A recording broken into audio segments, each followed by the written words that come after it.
Beaming with national pride, over 60,000 here this afternoon singing Indonesia Raya, the national anthem of Indonesia. Let's head down to the grid and get some more pre-race thoughts, this time from the Aprilia camp. How are the roars of time? Although it's been a tough weekend here Mandalika so far, what about this longer race? Yeah, yesterday we showed not such a bad pace, particularly with Maverick, but also with Raul after his crash. He demonstrated that the bike is good in this track, despite of a bad qualifying position. So will be for sure not so easy the race, but we trust on our rider in Aleix and Maverick, because with the real-time medium we hope that we can manage the race until the last one. Good luck. Jangan lagi. Saya nggak bisa, nanti itu keblok. Nggak tahu caranya gimana ya. Ini kemarin ya? Iya. Sekarang. Sekarang nggak? Level. Kemarin kan sprint. Sekarang. For Aleix, it certainly hasn't been an easy celebratory weekend. No 3 clashes already so far. For Aleix, Mandalika. Oh, nontonnya tak? Tahu. in 16th place. Marc Marquez trying to remain on the throne as the comeback king in this year's MotoGP World Championship. The 3rd time yesterday. This year he's come to podium in a sprint from outside of the top 10 on the grid. He did it in Le Mans and in Catalonia. Already 3 times on a Sunday so far this season. Marc Marquez has fought his way through the podium from outside the top 10, Le Mans, Catalonia and in the sanctuary. Let's get the thoughts from the boss. Is there more Mandalika heroics in store from Mark? Michele, we see you outside. Michele, what off the start yesterday was phenomenal. What's the chance of over this long distance doing the same sort of result? There is always the same chance to do the same result of yesterday, but the reality that we had at the pace for making a top 5, but for sure the key will be to make a good start, try to recover as much position as possible in the first 5 laps, then we will see. Thank you, Michele. Good luck. Thank you. Yeah, thanks very much to Michele at the scene. Marc Marquez still in the championship picture, 53 points he is behind Jorge Martin. Cabana getting himself ready for this battle in Mandalika. Marc Marquez then from 12th place on the grid. Got a storming start off the line, did he, from that 4th row, and then by the time he got the brake on the brakes in the turn 2 yesterday, he was already inside the top 5, and it was a good battle. Almost held off Bastianini late on in that sprint, but yet another podium. They keep getting notched up, don't they, for the 31-year-old Spaniard. Joining us for the 3rd time this weekend and wondering why Mark is marooned down on that 4th row of the grid. Well, once again, for the 3rd Grand Prix in succession, in a very dramatic Q2. Clashes in Q2 in San Marino and Emilia, Romagna and Lozano World Circuit Marco Simoncelli. He was on the floor twice yesterday at turn 15 and at turn 10. That's the reason why Marquez has plenty of work to do once again here in the Pertamina Grand Prix of Indonesia. Confirmed tyre information. Ini bukan tentang sebuah perjalanan. Siapa berkompetisi kehidupan. Bagaimana yang dibutuhkan bukan hanya kecepatan, tapi juga ketebalan. Dan setiap prosesnya akan terasa seperti kemenangan. performa terbaik. Motor tango, no problema.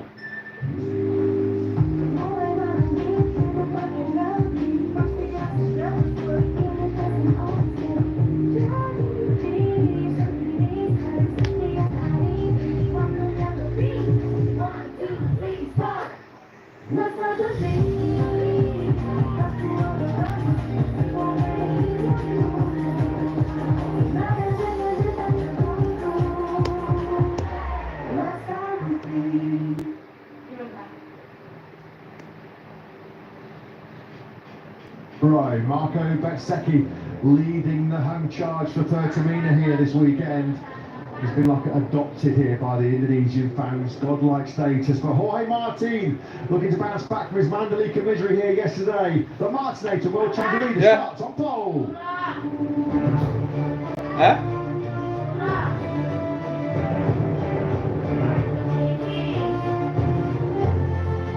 Di sini, lihat sini.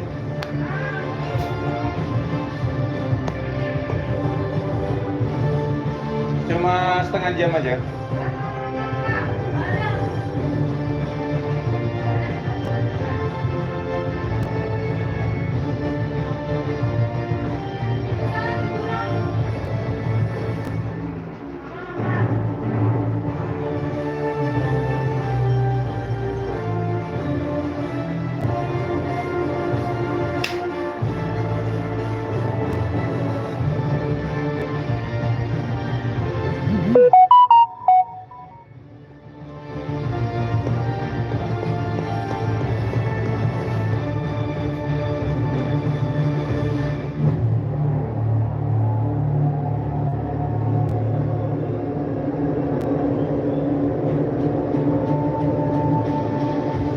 MOTOGP mania has hit Mandalika. We're ready for liftoff in Lombok in round 15 of this year's MotoGP World Championship. Top points is the narrow gap splitting our top two, the Ducati rivals. Its advantage, Jorge Martin, despite his sprint slip-up yesterday, the sprint stumble from the Martinator, sees him just 12 points clear of reigning world champion Pecco Bagnaia, 2023 Mandalika winner, the 27-year-old Italian, as he looks to remain on course for a third successive MotoGP World Championship title. Bagnaia making a magnificent 7th double win in the new Sprint Grand Prix era. He won the Grand Prix here last October in 13th place on the grid. The field there, peel away from the grid for the warm lap ahead of 27 laps. It is hot, it is humid, and the pressure is ramping up as we move into the critical phase of this year's World Championship. 5 races coming up in the next 6 weeks, and that is the picture. The top 4, they've been the awesome foursome pretty much all season, haven't they? Martin 12 clear of Bagnaia, 50 points off the summit of the standings is Enea Bastianini. He was an excellent second in the sprint yesterday. 29 degrees is the ambient temperature. I've got to say, when you step outside of that commentary box, it feels a lot warmer. Track temperature around 56 degrees, which is slightly more manageable than what we saw earlier on the weekend, when on Friday afternoon it was sizzling. You could have fried an egg on the surface here at Mandalika on Friday as it soared to over 61, 62 degrees. As Ducati then look to continue this golden winning run, they're on course for their 12th consecutive victory, which would be a new record for the Bologna manufacturer. Last weekend in Emilia-Romagna, thanks to Enea Bastianini's last lap bullets and the Beast's last lap aggression on Jorge Martin, for the 5th season in succession, Bologna taking the Constructor Prize, and they're now moving into the 2nd century of victories as the Indonesian fans. This is the moment they have been waiting for, the moment they waited for in 2022 for 25 long years. Circuit winners previously, Miguel Oliveira, in very different conditions to what we're witnessing here this afternoon in the torrential rain on our first return to Indonesia in a quarter of a century. Last year it was Bagnaia that capitalised on Jorge Martin's big blunder when the Spaniard was 3 seconds clear at the front of the 2023 edition of the Lombok Grand Prix. Here we go then, in Mandalika. It is lights out. We're racing in MOTOGP here in Indonesia. Not the launch away from the head of that second row. The Banyai wanted his Ducati stutters away from that fourth place. It's Jorge Martin that is that leads. Great start by now. Bastianini. He will up in the second place. Head of Pedro Acosta. Bagnolo has recovered up into fourth. Yeah, his start wasn't as bad as Marco Bentecchi, who's behind him in fifth. I didn't thought I saw Bagnaia slightly rocking in his box. Really quite a crash in the back. We've got a KTM down, Alex Marquez, and Elijah Spargo down there too. Through that turn 2, turn 3 section. That's a fourth crash of the weekend for Bullron. Alex Marquez, what a miserable weekend it's been for him. Back at the front then, it's Martin who once again has made the dream launch. Elijah Spargo is the fourth crash of the weekend for Elijah's 250th Grand Prix start. Acosta thought about flinging the KTM machine up on the inside of Bastianini into turn 10. Jack Miller and Luca Marini also involved in that big melee on that one. Marc Marquez update, he's into 7th place, so it is progress on the first lap for the 12th of the grid, but not quite to the extent that we saw from him yesterday. He's behind the second of the track, Ducatis and Frankie Morbidelli. In terms of his prospects of winning this Grand Prix, it's imperative, vital that Bastianini keeps Acosta at bay here. This is the remains, the aftermath of that chaotic first sector on lap 1. Looks like all the rides are moving away. Coming from a long, long way back there, wasn't it? It was two going past Bagnaia, Bentecchi and Morbidelli, both passing Bagnaia. Caught nothing of it, Eddie. He said all weekend he's been suffering, he's been slow in this final sector.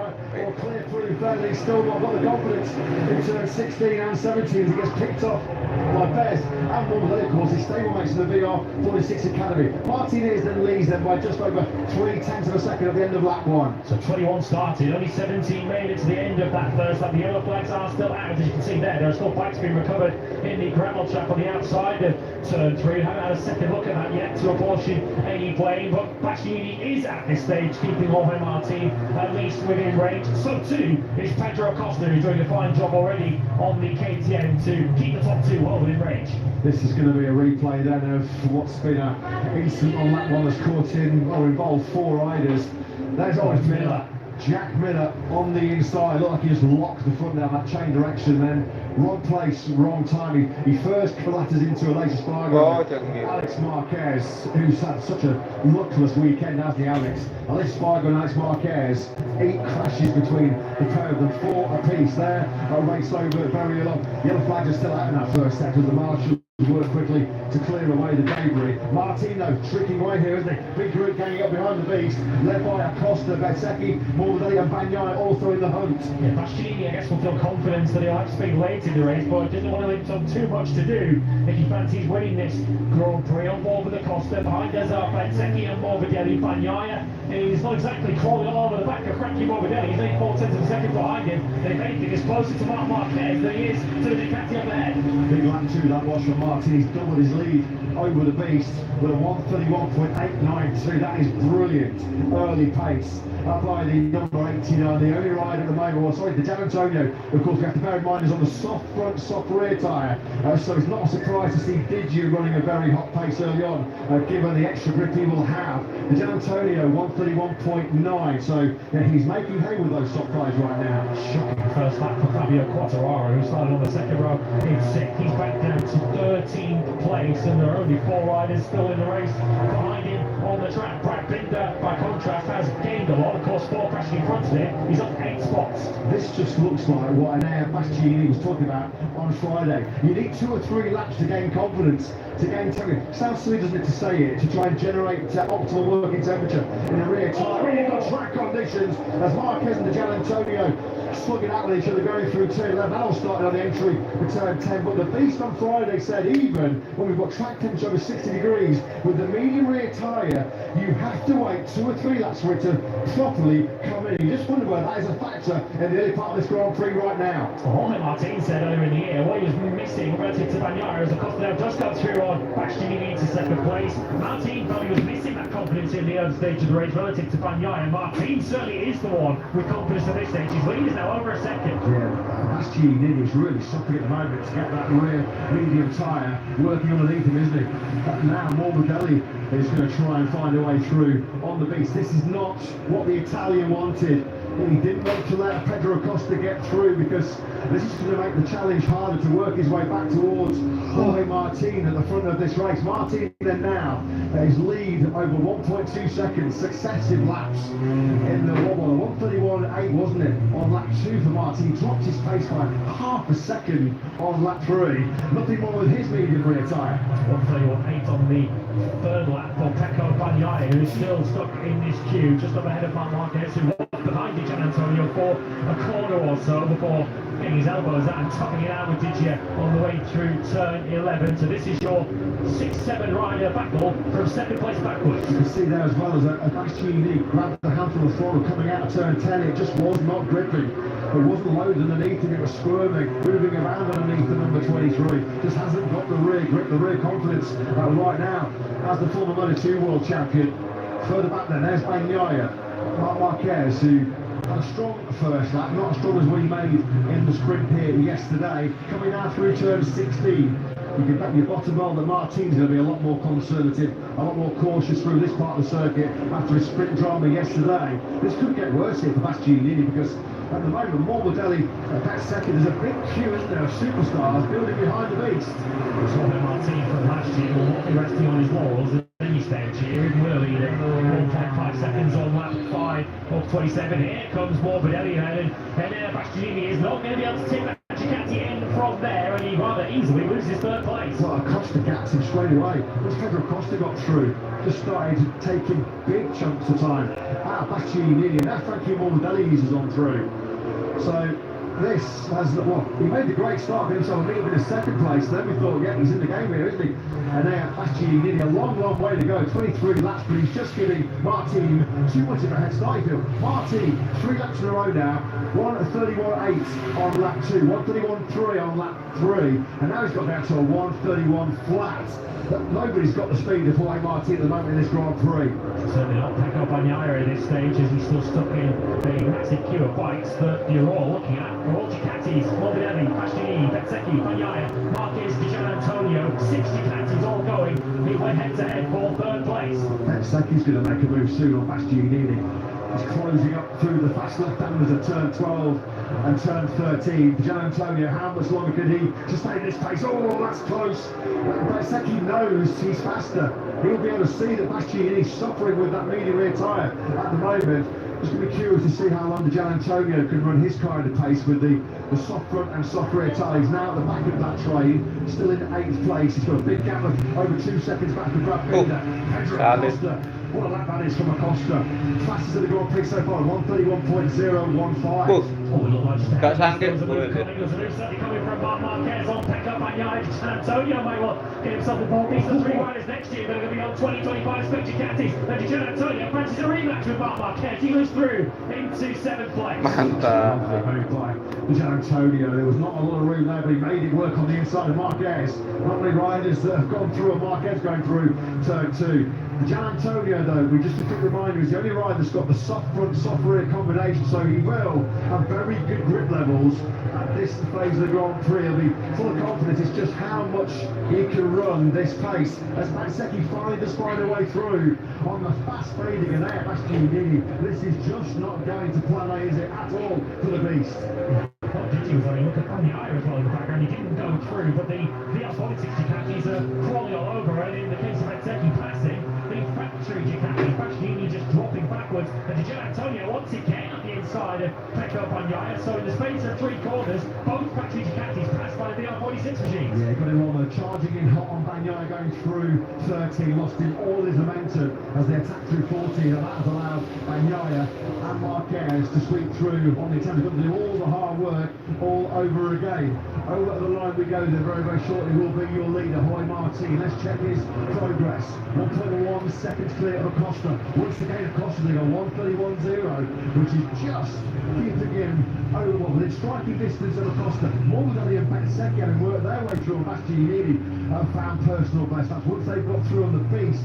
1:31's the 2 Italians exchange. Both of the factory Ducati riders have no pace at the moment. Bastianini, of course, lost positions on that last lap to Bezzecchi. He did a 31.5 Bagnaia did a 32-2 as he was busy trying to keep Marquez and Di Giannantonio at bay. Bagnaia is 4 seconds off the lead. Yeah, this was Bagnaia just did not get a clean getaway at all. Look, 2 or 3, 4 or 5 times the front wheel just popping in the air. No forward momentum, no drive forward at all from Bagnaia. And then straight away you realise that he was in a spot of trouble.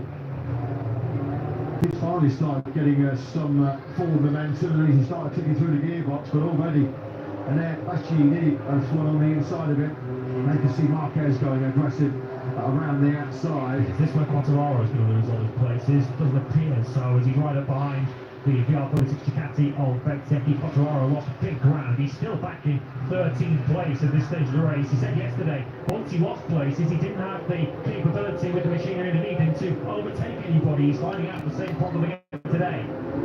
So there is Bagnaia versus Marquez, 6th and 7th in this Grand Prix. This is not the position that we expected these two to be going toe-to-toe with at all. There is Marco Bezzecchi, their own line, Jorge Martin back in the 30s, 1:30.948. What a lap that is by the Martinator. That's the fastest lap of the Grand Prix, just testing across to here, seeing what the rookie's got behind him, because the gap now creeps back up to 1.3 seconds. Acosta is certainly not running a slow pace. He's keeping himself in the 1:31.1s, and once again, successive fastest laps of his Grand Prix for Morbidelli, who's looking really strong in third. Finally, the two factory Ducatis are up to speed now. Bastianini and Bagnaia have both been personal bests to 1:31.1s. Last time around, it's taken them until lap 7 of this Grand Prix to finally show the kind of pace we're expecting from them when the race began, and that's why Bastianini is coming back at Bezzecchi altogether. And that's what a good 3-4 laps is what they're anticipating. That really Marquez kesalip, Marquez. to really come in and start working. How many more times have Marquez and Fabio Giannantonio take work around this Mandalika circuit? Giannantonio surely can't keep himself in the hunt here. He lunges on the inside of Marquez going through turn 12. Marquez says no, that's 3 successive corners now. Marquez nyalip mana? It looks fantastic. It's a great show, but it's not been any good. Nomor 7 Marquez. I don't suppose it's the recommended use of the soft rear tyre. Right, there is the Giannantonio again. Just barges Marquez out of the way. It's great fun for us to watch, but they are losing touch with the top 6 ahead of them. And Marquez will have speed. Marquez nomor 7, Marquez. He's still marooned in 8th place. Yeah, to each other, they're just like those sort of annoying flies that you get buzzing about your head, don't they? Bagnaia then, finally. This is sort of shades of Emilia Romagna, isn't it? Where he was completely, well, he led the first 4 laps and then could not run the pace, and then out of absolutely nowhere, mid-race distance, Bagnaia was almost running qualifying lap times, and he now finds a 1:30.908, which is stellar speed. The problem is, he's let Jorge Martin establish a 4.1 second lead over him. Here is your race leader, Martin. Nothing between Martin and Acosta's lap times. They both exchange 1:31.0s as we go halfway around this lap 9 of 27. Still 18 and a half laps remaining. Mr. Giannantonio, we're never going to find out how far that soft tyre would have made it into this race. Antonio ceplok. Waduh, Mr. Beast ceplok, Mr. Beast. His tactics with the soft front, soft rear were win it all big. Unfortunately for Fabio Giannantonio, it is the latter. He put up a great fight, but unfortunately his soft rear tyre choice has ended in a hard landing for Giannantonio. Another crash, of course, still working his way back to full fitness with that damaged left shoulder. Now then, look by Bagnaia. He's been able to drop Marquez. Mantap, Certainly not helped by the incessant overtaking between him and Giannantonio on last lap. Will they overtake each other, what, 4 times? Yeah, the pace is starting to hot up here, isn't it? Bagnaia now does drop down to a 1:30.750, so he's taking a 2/10 out of Martin. What he is doing traditionally, he's hauling himself right back onto the coattails of Morbidelli, Bezzecchi and Bastianini, the 3 Italians directly ahead of it. Bagnaia will certainly hope that this race doesn't completely follow the templates of Emilia Romagna, because he set 2 or 3 fastest laps in a row and then crashed. Let's see if he can make it a little further into this one. But Pedro Costa was also pretty quick on that last lap. He was quicker than the leader, Jorge Martin. Of the top 6, 5 of them are in the 1:30s. The only one who wasn't on that last lap was Marco